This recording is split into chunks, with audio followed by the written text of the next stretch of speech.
Bonjour à tous, bienvenue dans ce nouveau numéro de Dimanche en politique. Cette semaine, je reçois le maire UDI de Niort, Jérôme Baloge. Bonjour. Bonjour. Nous allons évoquer dans cette émission votre bilan à mi-mandat avec des dossiers comme bien sûr la gratuité des bus, la vidéosurveillance, le nouveau stade, le projet Port-Boineau et bien d'autres. Il sera également question de politique nationale et du rapprochement des radicaux de gauche avec les radicaux valoisiens dont, je le rappelle, vous faites partie.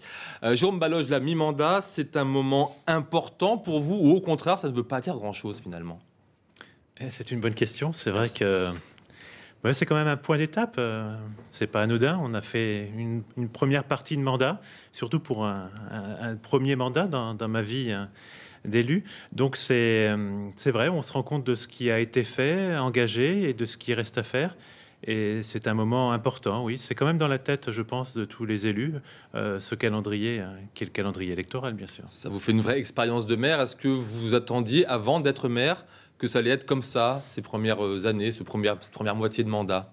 Je crois que personne ne peut se rendre compte, avant de l'avoir vécu, ce que c'est d'être maire. C'est un emploi particulier, une fonction publique, politique très particulière, même dans le monde politique. On est en contact avec tout le monde. Et c'est le plus passionnant. Oui, c'est ce qui est passionnant. C'est ce qui est passionnant. Et le plus contraignant? Ça a ses contraintes. Mais bon sang, quel beau mandat, oui. Alors, la mesure phare de cette première moitié de mandat de maire, c'est bien sûr l'instauration de la gratuité dans les transports en commun, une mesure très médiatisée, effective depuis le 1er septembre dernier. Quel bilan, là aussi, vous dressez après donc tout juste 2 mois d'activité? Je suis heureux à mi-mandat d'avoir fait la gratuité des bus, parce qu'on l'avait dit. Certains disaient que ça ne serait pas possible, et on l'a fait. Promesse tenue. Promesse tenue, c'est pas la seule. J'aime dire ce que je vais faire et faire ce que j'ai dit. Et je crois que la gratuité était au rendez-vous. Alors on a évidemment quelques adaptations de réseau à faire, on les prend en compte, mais la gratuité, il fallait le faire. Et aujourd'hui, la gratuité, c'est une augmentation très sensible du nombre d'usagers du bus. Donc c'est bien que ça répond aussi à un besoin de mobilité nouvelle. C'est un service public nouveau, c'est un mode d'attractivité aussi, et un moyen pour les jeunes, les moins jeunes, les plus anciens aussi, de trouver une forme de liberté. Puisque plus que la gratuité, en réalité, c'est le libre accès à la mobilité. Et puis c'est pas que les bus, puisqu'on a fait aussi les vélos assistance électrique qui connaissent un vrai succès et dont on va développer le panel, le nombre en tout cas, tout le long de l'année 2018. Alors voilà les avantages, il y a quand même quelques points noirs. Écoutez ces usagers niortais qui ne sont pas forcément satisfaits par ce système. Il y a une diminution au niveau des lignes. Moi je prends la ligne déchirée, donc il y a une petite différence. Maintenant j'ai plus qu'un seul bus le soir, au lieu d'en avoir 3. Pour rentrer, donc ça limite au niveau du transport. J'ai une coupure entre midi et 2 heures et je suis maintenant contrainte à prendre ma voiture si je veux pouvoir aller travailler. Pourquoi? Pourquoi? Parce que le bus qui normalement passe devant chez moi comme d'habitude, il ne passe qu'une fois l'heure. Jérôme Baloge, 5 lignes sur 12 supprimées, c'est beaucoup, non? C'est beaucoup facilement. Après, il faut voir la réalité des choses. Le service a également été renforcé. Sur la ligne 1, c'est un bus toutes les 15 minutes, de 6h30 à 21h. Sur toutes les autres lignes, le service a été également souvent allongé dans l'amplitude horaire avec une fréquence plus importante. Maintenant, je ne remets pas en cause qu'il y ait ici ou là des problèmes. Je sais que d'autres agglomérations, notamment au Poitou-Charentes, qui ont revu leur réseau récemment, ont également connu quelques difficultés d'ajustement. Ces 5 lignes supprimées, est-ce que sur ces 5 lignes, il y en aura quand même quelques-unes qui vont revenir une fois que vous allez avoir fait vraiment le bilan justement un peu de ce début de mise en place du système gratuit? Je ne dis pas le nombre exact, mais c'est sûr qu'il y a des ajustements. On en a déjà fait pour les scolaires dès la rentrée. On va en faire d'autres pour le 8 janvier, c'est prévu. Une communication par l'opérateur va être prochainement faite. Et puis il y en aura d'autres encore en septembre. On est vraiment sur une volonté d'adapter. Ce qu'il faut bien comprendre, c'est que la gratuité, c'est aussi un changement parfois de comportement de la mobilité des individus. Ça veut dire qu'il faut marcher plus à pied pour aller chercher un arrêt de bus? Non, c'est ça? Non, même si la marche à pied est très saine, et il ne s'agit pas forcément de la rendre impossible. On a constaté par exemple que l'usage du bus entre midi et 2 était renforcé avec la gratuité des bus, ce qui n'était pas une vérité avant. Et donc, c'est un comportement nouveau auquel il faut s'ajuster et offrir une proposition en face. Des lignes avec la gratuité ont très faiblement augmenté. D'autres, on s'en doutait, et elles ont eu les moyens en face pour répondre à ce besoin, ont cru. La ligne 1, c'est plus 136% de fréquentation. Plus 136%. C'est énorme. Donc il fallait aussi réallouer des moyens. Parce que la vérité aussi à Niort, quand on se souvient bien d'avant, c'est que beaucoup de lignes de bus n'étaient que trop peu fréquentées et que ça créait chez beaucoup de Niortais des critiques et des scandales. Le service public, forcément, c'est pas uniquement vers là où tout le monde va. Ils vont là où les autres ne vont pas. Donc même si c'est pas rentable, c'est toute la définition aussi du service public, non? Un transport collectif, c'est aussi un transport collectif. Et l'argent public, ça va à la collectivité. Donc on ne réinvente pas le transport individuel.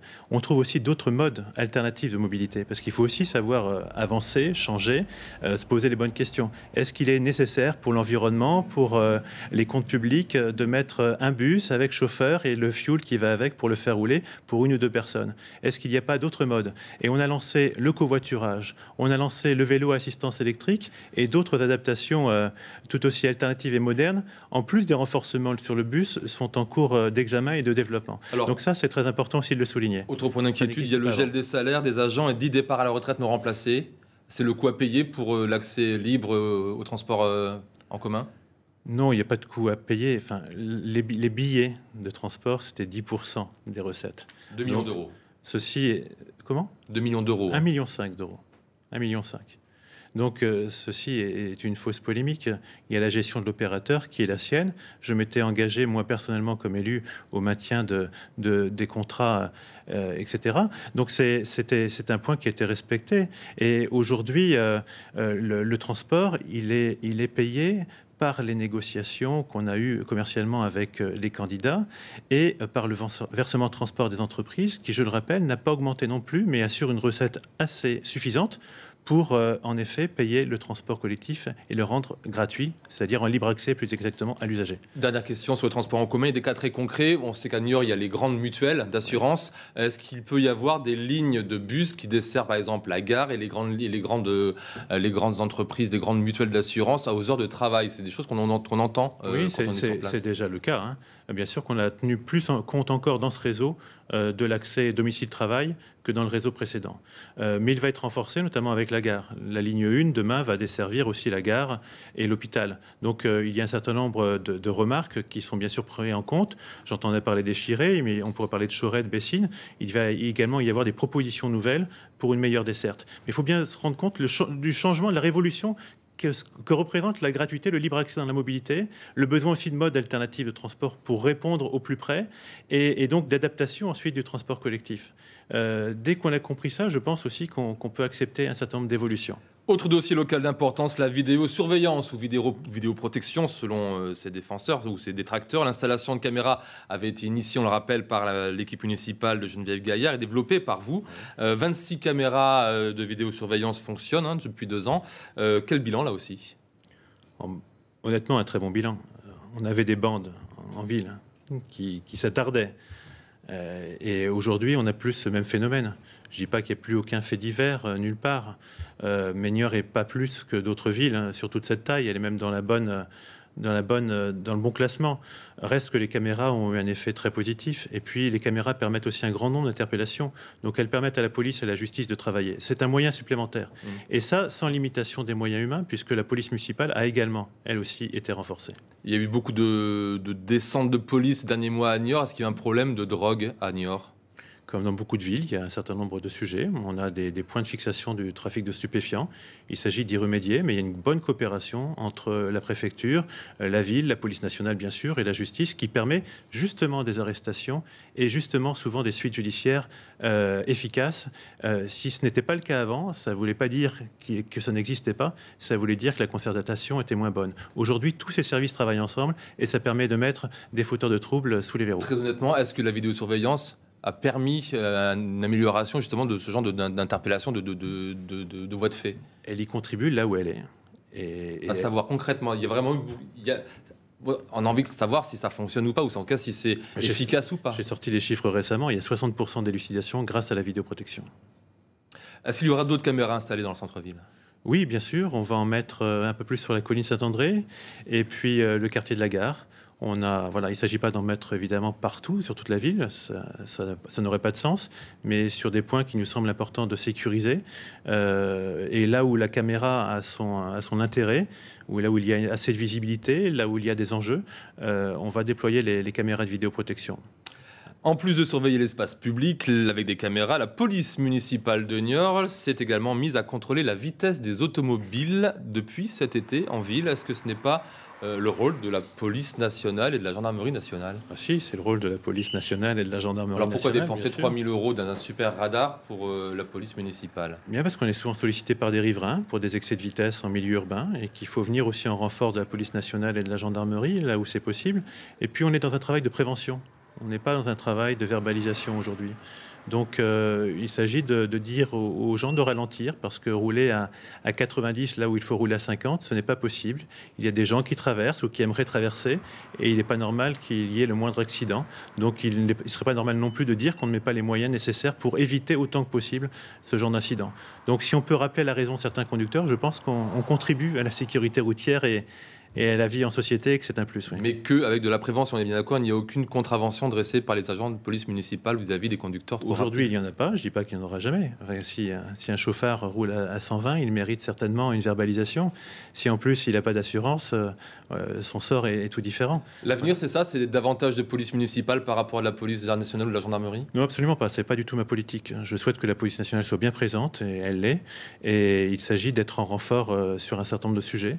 Mais l'État et le pouvoir régalien, il a un rôle dans tout ce qui est enquête, dans tout ce qui est police et gendarmerie. Il ne s'agit pas de lui méconnaître, au contraire, mais on est aussi de plus en plus sollicité par les citoyens pour des incivilités, pour l'application de différents arrêtés municipaux. Et il est important d'avoir une police municipale qui est une police de proximité réelle, qui soit à la rencontre des citoyens, salariés, commerçants, touristes de passage, pour les rassurer, assurer une présence et faire remonter un certain nombre de besoins, et puis les endiguer autant que possible. Une police municipale avec des armes létales, je ne sais plus à Niort si c'est le cas ou pas. Non, absolument pas. Ça sera le cas? Non, j'ai toujours dit que je m'opposais à ce que les policiers municipaux soient armés d'armes létales. Je crois que c'est la responsabilité de l'État que ce pouvoir de déléguer l'usage d'armes létales. Après, les policiers ont le droit de se défendre, donc il s'agit en effet de les protéger, mais pas d'armes létales. Je parlais de 3 000 € de dépenses pour le superbe radar contre la vitesse des automobiles. Un domaine à présent où l'argent manque, il s'agit de la rénovation des HLM. À Niort, la rénovation de 164 logements HLM devait démarrer cet automne, mais les travaux ont été reportés par le bailleur Habitat Sud de Sèvres, faute de crédit. Une décision qui ne passe pas chez les locataires. Regardez. Les locataires de ces immeubles HLM de Niort ne cachent pas leur inquiétude. Les travaux de réhabilitation de leur logement ont été suspendus par le bailleur public Habitat Sud de Sèvres. On a encore les permis de construire qui sont affichés sur les murs. Ils devaient avoir lieu cet automne. Avec le changement des ouvertures, puisque nous sommes en simple vitrage encore maintenant. Et les balcons commencent à être un peu fatigués aussi. Alors les balcons sont abîmés, on voit par endroits les fers à béton. Quelquefois c'est le plafond du dessus qui tombe sur celui du dessous. Dans cet autre appartement, ce sont des problèmes d'isolation, de fuite et de moisissure qui empoisonnent la vie de cette locataire. Et là ils ont remis des joints. Ici, là, hop, tout le long, pour éviter que ça persiste, quoi. C'était du provisoire. C'est du provisoire, oui, parce que comme c'était prévu que les travaux se fassent changer les vitres et tout ça, ça aurait réglé tous ces problèmes-là. On aurait pu avoir des dizaines de témoignages comme ceux-ci. Une situation intolérable pour la Confédération syndicale des familles qui a décidé de soutenir ses locataires. Vous imaginez bien que des rénovations de cette ampleur, ça ne se prévoit pas 6 mois avant. Donc pour des rénovations qui étaient prévues débuter cet automne, le budget existe. Pour nous, on le sait. Mais la situation n'est pas si simple selon Habitat Sud de Sèvres. Le bailleur public craint en effet de perdre 2 millions d'euros avec la baisse annoncée des APL. On attend avec impatience de savoir quelles seront les décisions prises par le gouvernement pour savoir si on pourra ou pas réaliser les travaux qui étaient prévus. Aujourd'hui, ils sont simplement suspendus, pas forcément abandonnés. On est en attente. Une incertitude qui devrait durer jusqu'à l'adoption définitive du projet de loi de finances. C'est lui qui déterminera le budget de l'État pour l'année 2018 et donc celui des bailleurs sociaux.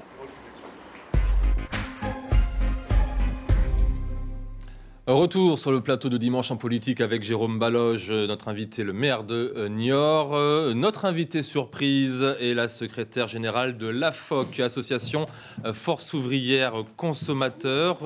Fernande Penaud, bonjour madame. Je rappelle que l'AFOC informe conseille et représente les consommateurs et les locataires. On a bien vu dans ce reportage que l'argent manque pour la rénovation de l'habitat. Qu'est-ce que vous avez envie de dire, vous, au maire de New York qui est face à vous? Alors déjà, je voudrais replacer un peu la discussion dans un contexte plus général. Certes, avec la baisse des 5 € d'APL en 1er octobre et surtout la baisse programmée pour l'année 2018 des APL, c'est plus que la rénovation qui est bloquée, qui risquait d'être bloquée. C'est aussi la construction, c'est aussi à terme l'existence même de ces bailleurs sociaux comme Habitat Sud de Sèvres qui, pour vous donner une idée, sur 260 à peu près habitats d'office public, 180 auraient fait faillite d'ici 2 ans. Donc il y a une situation de crise et d'urgence, on est d'accord? Il y a une situation de crise. Quelle question vous avez envie de poser au maire? Alors, ce que je voudrais poser à monsieur le maire, c'est que la commune de Niort et la Cannes se sont engagées à réduire ce qu'on appelle, nous, la fracture sociale communément, notamment dans les quartiers prioritaires de la ville. Le fait que ces habitats ne soient pas rénovés, le fait que les constructions puissent être supprimées, le fait aussi que beaucoup d'habitations devraient être adaptées à l'âge des habitants, puisque un habitant sur 2 au Clos Boucher a plus de 50 ans. Qu'est-ce que la mairie peut faire, envisage de faire par rapport à cette situation? Voilà. Réponse du maire de Niort, s'il vous plaît. Moi, je dois avouer que j'ai été, comme ces familles qui s'expriment, assez surpris par le renoncement, en tout cas la posture de renoncement du bailleur social. Je comprends les jeux qui peuvent se passer à Paris. Reste que les élus locaux, et qui plus est les habitants de ces immeubles, ne peuvent pas être les otages de ces jeux qui se passent au niveau national. Donc je comprends parfaitement les habitants. J'ai rappelé à Habitat Sud de Sèvres, comme aux autres bailleurs, mais en particulier à Habitat, que l'agglomération, parce qu'à Niort c'est l'agglomération qui est gestionnaire, mais la ville met aussi de l'argent. L'agglomération, c'est plus de 26 millions d'euros dans le logement social et le logement en général, mais le logement social en particulier, pour toute la mandature. Il n'y a pas beaucoup d'agglomérations ou de communautés de communes qui surabondent à l'action d'un bailleur social dans leur territoire. Et en plus, les communes concernées par la construction et la réhabilitation de logements financent également le logement social. Donc il y a un moment, il faut mettre en comparaison les pertes par rapport aussi à ce que l'agglomération met. Sur la baisse des APL, est-ce que pour vous c'est une bonne ou une mauvaise chose? Vous qui avez vu il n'y a pas longtemps le Premier ministre, vous lui en avez parlé? C'est un sujet qui n'est pas compris par les élus locaux, c'est certain, et par les habitants non plus. Ils se demandent un peu s'ils vont perdre, vont-ils gagner par ailleurs? Il y a encore de l'incertitude. Très concrètement, quel pouvoir vous avez aujourd'hui pour essayer d'améliorer les choses? D'améliorer, nous on a un pouvoir au local avec les bailleurs, et en réalité j'ai dit ce que j'avais à dire, et je crois, et j'ai eu des assurances de la part du bailleur social qu'il mènerait en effet ces politiques de réhabilitation. Parce que d'une part, il y a eu des négociations au niveau national qui ont quand même abouti à un certain nombre d'accords, visiblement. Tout cela n'est pas encore complètement conforté. Mais en plus, j'ai rappelé les financements importants que l'agglomération mettait. Et qu'à ce jeu-là, il ne s'agissait pas que le territoire se perdant, et encore moins les occupants. Je voyais ces habitantes, je crois, des immeubles maintenant près du Clos Boucher à Niort. C'est vrai que ce sont des logements qui méritent réhabilitation. J'avais eu quelques échos aussi sur... Est-ce qu'aujourd'hui, vous pouvez leur dire à ces habitants: ne vous inquiétez pas, dans moins d'1 an, grosso modo, les fenêtres seront isolées. Je ne peux pas vous donner le calendrier sur tel immeuble. Honnêtement, je ne l'ai pas en tête. Et puis, je ne suis pas directeur ni président d'Habitat Sud de Sèvres. Mais est-ce que vous allez faire... Il ne faut pas qu'il y ait de confusion chez les... Vous pouvez faire pression, c'est toute l'idée est là. Mais on demande à ce que le programme de réhabilitation se poursuive tel qu'il avait été prévu. Une de mes priorités, c'est le Pontrot. Il y a un engagement politique de la ville. Il y a eu un engagement politique fort. On était récemment au comité politique de la ville à Niort, sous l'autorité du préfet. Tous les bailleurs, tous les acteurs du contrat de ville, et notamment Habitat Sud de Sèvres, se sont engagés à la bonne réalisation de ce à quoi ils s'étaient précédemment engagés. Donc on a eu des confirmations de ces engagements-là. Donc j'espère bien que ce qui est dit dans ces cénacles-là est ferme et définitif. Voilà pour le logement, mais vous êtes aussi ici en tant qu'association, et il se trouve que les subventions aux associations à Niort ont été soit réduites, soit supprimées. C'est votre cas? Alors, donc nous sommes une association de consommateurs. Nous ne sommes pas une association culturelle. D'accord. Donc, il y a 2 ans, on avait une petite subvention de la mairie de Niort qui a été supprimée, il y a 2 ans. Et puis, j'ai demandé également une subvention au titre du contrat de ville dans la catégorie d'accès au droit, puisque on entend souvent que la justice, c'est pour les riches. Et malheureusement, je n'ai pas été retenue. Alors, Jérôme Baloge. Alors, deux choses. La première, dans le cas de la politique de la ville, c'est un jury où l'agglomération est présente parmi d'autres. Et il y a l'État, il y a plein d'autres interlocuteurs. Donc, c'est une décision collective. Il y a beaucoup de propositions. Il y a un choix qui se fait par rapport aux axes politiques de la ville pour aider ou pas telle association par rapport à la réponse qu'elle a apportée à l'appel à projet. Donc, là, visiblement, il n'était pas prioritaire, si je comprends bien. Le jury auquel je ne participe pas, en effet, estimait qu'il y avait peut-être d'autres actions qui seraient menées différemment. Sur le deuxième point. Et sur le deuxième point, on a baissé les subventions quand on est arrivé parce qu'il y avait un besoin de rétablir les finances publiques, qui est un enjeu important. On pourra peut-être en reparler tout à l'heure. Mais depuis maintenant 2 ans, on a totalement stabilisé le financement de 8%, on est d'accord. Le financement des associations, en particulier sur 2 segments qui nous paraissaient importants, la culture et le sport. Et toute l'action sociale n'a jamais été baissée. Merci Fernande Penaud d'avoir accepté. Ne bougez pas, merci d'abord d'avoir accepté d'avoir joué le jeu de l'invité surprise. On sait que c'est toujours très court et qu'on est parfois un petit peu frustré. En tout cas, voilà, il y a eu un échange. Merci infiniment. Puisqu'on parle de travaux de rénovation, c'est au stade René Gaillard qu'il va y en avoir un nouveau stade de 8500 places qui sera livré dans 3 ou 4 ans. Coût de l'opération environ 25 millions d'euros. Jérôme Baloge, est-ce qu'il y avait urgence ? Ah oui, il y avait urgence. Il y avait urgence parce que plusieurs équipes ne pouvaient plus jouer, notamment l'équipe de football, et ça menaçait l'équilibre économique de la structure. Les Chamois, c'est un enjeu d'attractivité. C'est une entreprise de près de 100 salariés. Ça nous permet d'être sur France 3 régulièrement pour faire entendre parler de Niort, notamment le vendredi soir. Ministre. Notamment, mais pas seulement, ou à Jérôme Villain, on peut voir ça. J'en ai un vieux, moi j'en ai déjà un très vieux. On renouvellera peut-être le sujet, j'en parlerai au président du club. Néanmoins, au-delà de ça... C'est important, c'est la vitrine, il faut les rénover. Ce qu'il faut savoir, c'est qu'il y a depuis longtemps un projet de pôle sport. À un moment, il a été pensé à Terre de Sport. Mais là, ça coûtait des fortunes. Sauf que là, pour le sport, vous enlevez des pistes d'athlétisme. Non, on n'en enlève rien. On transpose et on corrige. L'athlétisme n'aura jamais autant eu un stade à lui-même. J'étais à Paris au Congrès des maires. J'en ai profité pour voir la Fédération française d'athlétisme. Et c'est un projet qui leur convient ainsi qu'au club. Autre chantier important, celui de Port-Bouanneau, un site historique et emblématique de Niort qui va être totalement transformé. Quelle sera sa fonction dans la ville une fois terminée ? Sa fonction, ça sera un peu le pendant de la brèche, c'est-à-dire que c'est une fonction ouverte vers le patrimoine, vers la culture, vers le loisir, avec le tourisme, l'enjeu de la Sèvre, la redécouverte, qui est un axe majeur aussi de notre horizon atlantique que j'ai fixé à notre agglomération et à la ville de Niort quand j'en suis devenu maire et président. Et ça, Bouanneau va répondre à beaucoup de ces aspects-là. C'est un enjeu emblématique fort, c'est un enjeu urbanistique très fort, c'est 25 000 mètres carrés de friches industrielles au cœur de la ville de Niort, qui vont être totalement réhabilitées. Vous comprenez que par rapport à ce qu'on vient de dire avec Madame Penaud, que d'un côté il y a des HLM qui ont des problèmes de rénovation et que là on va mettre de l'argent nécessairement, mais dans l'hypercentre pour faire des choses belles. Est-ce qu'il n'y a pas, est-ce qu'on déshabille pas Pierre pour habiller Paul ? On n'a jamais autant mis sur le logement à l'agglomération de Niort que depuis 2014. 26 millions d'euros. Ce n'est pas rien. On maintient le PTZ 0 quand l'État parle de le retirer. On maintient toutes les structures et même on les renforce. Je crois que l'action de l'agglomération de Niort est, si ce n'est exemplaire, particulièrement appréciable pour tous ceux qui envisagent d'acheter ou de louer. On fait beaucoup pour le logement sur l'agglomération du Niortais, beaucoup. Alors là, Jérôme Baloge, la venue de Niort à Niort du Premier ministre Édouard Philippe le 11 septembre dernier a relancé la rumeur sur laquelle vous pourriez, pourquoi pas un jour, faire partie de son gouvernement. Y seriez-vous favorable ? Question de journaliste. Oui, c'est une question de journaliste. Il va rester une question de journaliste parce que parce que je n'ai pas à répondre à ce genre de questions. Que voulez-vous que j'en sache ?